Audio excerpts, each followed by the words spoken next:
की बात करते हो, फिर ये कैसे होता है? तो मंगल पांडे को तो विश्वास नहीं हुआ। उन्होंने एक अंग्रेज अधिकारी को पूछा जिसका नाम था मेजर जनरल ह्यूसन। ह्यूसन को मंगल पांडे ने पूछा कि क्या यह बात सच है कि हमको जो कारतूस दिए जाते हैं उस पे गाय की चर्बी लगी रहती है? मेजर जनरल ह्यूसन ने ना हाँ कहा ना कहा। मंगल पांडे ने फिर पूछा, फिर उत्तर नहीं मिला, तो उनको गुस्सा आ गया और उनके हाथ में जो बंदूक थी, राइफल थी, उसको उन्होंने चला दिया और ह्यूसन को मार डाला। ह्यूसन की हत्या हो गई। और यह काम मंगल पांडे ने बहुत सोच समझ के किया था, पूरे होशो हवास में किया था और विवेक के साथ किया था। और यह घटना घटित हुई, आप जानते हैं, 29 अप्रैल 1857 को मंगल पांडे को गिरफ्तार करके फिर उनके ऊपर मुकदमा चला। उस पूरे मुकदमे की सुनवाई के दौरान मंगल पांडे ने जो सबसे बड़ी बहस की, उन्होंने अपना वकील नहीं किया था, खुद अपनी बहस की। और उस बहस में वो बार बार ये कहते रहे कि मेरे भारत की जमीन पर अंग्रेज आए, हमारे देश पर उन्होंने कब्जा किया, हमारी गौ माता की हत्या की, हमको गुलाम बनाया, हमारी लूटपाट की, हम ये बर्दाश्त नहीं कर सकते। गाय हमारी मां है और हमारी मां का कोई अंग्रेज कत्ल करे, ये तो मैं बर्दाश्त नहीं कर सकता, इसलिए अंग्रेजों को तो मैं नहीं छोड़ सकता। अगर मुझे आपने जिंदा रखा तो और 2, 4, 5 अंग्रेज अधिकारियों को मैं ऐसे ही मारूंगा जैसे मैंने मेजर ह्यूसन को मारा। इस पर पूरे देश में क्रांति की और बगावत की शुरुआत हुई थी। तो आप जरा कल्पना करो कि जिस देश के नागरिक गाय की रक्षा करने के लिए बलिदान होने को तैयार हैं, गाय कटने से बंद हो, गाय बचे, उसके लिए वो अपना आत्मोत्सर्ग करने को तैयार हैं, उस देश के लोग गाय का मांस कैसे खा सकते हैं? हमारे वेदों में कोई प्रमाण इसका नहीं मिलता। हमारे यहां तो उल्टे प्रमाण मिलते हैं कि गाय को अगर कोई मारता है तो उसको मार दिया जाए, गाय को कोई काटता है तो उसके हाथ काट दिए जाएं, गाय को कोई काटता है तो उसके पांव काटे जाएं। हमारे वेदों में, शास्त्रों में इस तरह के उदाहरण मिलते हैं। तो जिन वेदों में, उपनिषदों में, अन्य शास्त्रों में गाय को कत्ल करने वाले को फांसी दी जाए, ऐसे उदाहरण मिलते हों, वहां कैसे संभव है कि गाय की हत्या करने वाले लोग हों या गाय का मांस खाने वाले लोग हों? अंग्रेजों ने यह सारा विक्षेप हमारे शास्त्रों में भरवाया। आपको सुनकर हैरानी होगी कि भारत में एक मूल प्रति है मनुस्मृति की, जो हजारों वर्षों से आई है, और एक मनुस्मृति अंग्रेजों ने लिखवाई है। आपको मालूम है, हमारे देश में मनुस्मृति की एक प्रति अंग्रेजों ने लिखवाई है, और अंग्रेजों ने इसको लिखवाने में मैक्स मूलर की मदद ली थी। मैक्स मूलर एक जर्मन विद्वान था जिसको संस्कृत बहुत अच्छे से आती थी। उसको कहा गया कि तुम भारत के शास्त्रों को पढ़ो और पढ़कर उनको बताओ कि उनमें क्या है, फिर जरूरत पड़ने पर उसमें रद्दो बदल करेंगे। तो मैक्स मूलर ने मनुस्मृति का अनुवाद किया, जर्मन में किया, फिर अंग्रेजी में अनुवाद हुआ। फिर अंग्रेजों को समझ में आया कि मनुस्मृति तो न्याय व्यवस्था की सबसे बड़ी पुस्तक है और भारत की न्याय व्यवस्था का आधार है। तो उन्होंने मनुस्मृति में ऐसे विक्षेप डलवा दिए ताकि भारतवासियों को भरमाया जा सके और उनको गलत रास्ते पे चलाया जा सके। उनके मन में मनुस्मृति के प्रति वितृष्णा पैदा हो, उनके मन में मनुस्मृति के प्रति बहुत ज्यादा नीचाई की भावना पैदा हो, इस तरह के विक्षेप डाले गए मनुस्मृति में।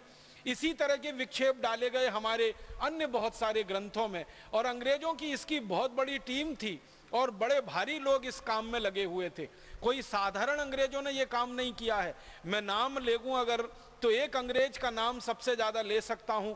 विलियम हंटर नाम का एक अंग्रेज हुआ करता था, जिसने सबसे ज्यादा भारत के इतिहास में विकृति डाली, जिसने सबसे ज्यादा भारतीय शास्त्रों को विकृत किया, जिसने सबसे ज्यादा भारत के पुराने ऋषि महर्षियों के लिखे हुए आप्तवचनों को, वाक्यों को बिल्कुल उल्टा कर दिया। और ये कैसे कर पाया? वो विलियम हंटर की एक विशेषता थी, वो ये कि अंग्रेजी बहुत अच्छी जानता था, उसके साथ साथ उसको संस्कृत भी बहुत अच्छी आती थी। तो चूंकि संस्कृत अच्छी आती थी और अंग्रेजी भी अच्छी आती थी, तो भारतीय मूल ग्रंथ संस्कृत में है तो वो पढ़कर समझ लेता था। फिर अंग्रेजी में कहां कहां विकृति करके उसको फिर से बनाना है, आसानी से वो कर लेता था। विलियम हंटर की पूरी टीम थी, जिसको कहा गया अंग्रेजों के द्वारा William Hunter commission. William Hunter commission की रिपोर्ट के बारे में मैं बात करूं, घंटों घंटों उसी में निकल जाएगा। हजारों पन्नों में उन्होंने रिपोर्ट बना के ये बताया है कि हमने भारत के किस किस विषय में, किस किस शास्त्र में क्या क्या परिवर्तन कर दिए हैं। ये अंग्रेजी संसद को उन्होंने भेंट किया था और वहां पर उसको प्रस्तुति करके उस पर बहस हुई थी। तो अंग्रेजों ने अपने देश में ऐसे बहुत सारे विद्वानों को तैयार करके भारत के शास्त्रों में विक्षेपण कराया, बहुत कुछ ऐसी चीजें भर दी उनमें जो विश्वास करने लायक नहीं है और तर्क पर कहीं ठहरती नहीं है और सूचना के आधार पर पूरी तरह से गलत है। सांस्कृतिक रूप से भारत नीचा देश है, गुलामों का देश है, हमेशा विदेशियों के हमलों का शिकार रहा देश है। अंग्रेजों ने एक पूरी दुनिया में एक झूठ प्रचारित किया, वो ये कि हजारों साल से भारत में विदेशी आते रहे हैं और भारत पर कब्जा करते रहे हैं, तो हम भी विदेशी हैं, हमने भी आकर भारत पर कब्जा कर लिया है। जब हजारों साल से भारत विदेशियों का गुलाम हो सकता है तो हमारा भी गुलाम हो गया, इसमें कौन सी खास बात है। अंग्रेजों ने इतना बड़ा झूठ ये प्रचारित किया पूरी दुनिया में, हजारों साल से तो ये था ही नहीं। अंग्रेजों के आने से अगर ठीक ठीक पहले की जानकारी लें तो मात्र 1000 वर्ष पहले पहला विदेशी आया, मोहम्मद बिन कासिम, जिसने भारत पर हमला किया और कुछ लूट पाट के चला गया। दूसरा आया महमूद गजनवी, जिसने सोमनाथ का मंदिर लूटा और भारत से चला गया। फिर तैमूर लंग आया, नादिर शाह आया, अहमद शाह अब्दाली आया, लूट पाट करके चला गया। कुछ ही लोग थे जो भारत में आए जिन्होंने लूटपाट के साथ साथ इस देश में राज किया, वो मुगल थे। जैसे बाबर आया, बाबर ने लूटपाट ही नहीं की, भारत के एक इलाके पर थोड़े दिन राज भी किया, फिर बाबर के पुत्रों ने किया, फिर उनके पुत्रों ने किया। ये एक समय है 300 वर्ष का, इसको हम एक खास नजरिए से देखें तो अंग्रेजों का ये झूठ बिल्कुल समझ में आता है कि हजारों साल से भारत विदेशियों का गुलाम रहा, कभी भी नहीं रहा। इसके उल्टे अंग्रेज हजारों साल विदेशियों के गुलाम रहे, इसके प्रमाण तो पूरी दुनिया के सामने है। अंग्रेज सबसे ज्यादा समय रोमन लोगों के गुलाम रहे, रोमन साम्राज्य के गुलाम रहे, फ्रांसीसियों के गुलाम रहे और मजबूत यूरोप के देशों ने अंग्रेजों को समय समय पर लूटा, हमला किया। तो अपने बारे में सच को छुपा लेना और भारत के झूठ को सारी दुनिया में हवा देना, ये अंग्रेजों की नीति थी। और बार बार वो कहते थे भारतीय संस्कृति तो वैज्ञानिक नहीं है, ये तो पाखंड पर आधारित है, ये तो अविश्वास पर आधारित है, इसमें कोई वैज्ञानिकता नहीं है, ये सारे दुनिया में वो कहते रहे। भारत में एक उदाहरण से मैं आपको समझाऊं, अंग्रेजों ने एक हमारे देश में झूठ और दुनिया में प्रसारित किया कि भारतवासी सभ्य नहीं है। तो अंग्रेजों से पूछा गया भाई क्यों सभ्य नहीं है, तो कहते थे कुछ भारतवासी ऐसे हैं जो कपड़े नहीं पहनते।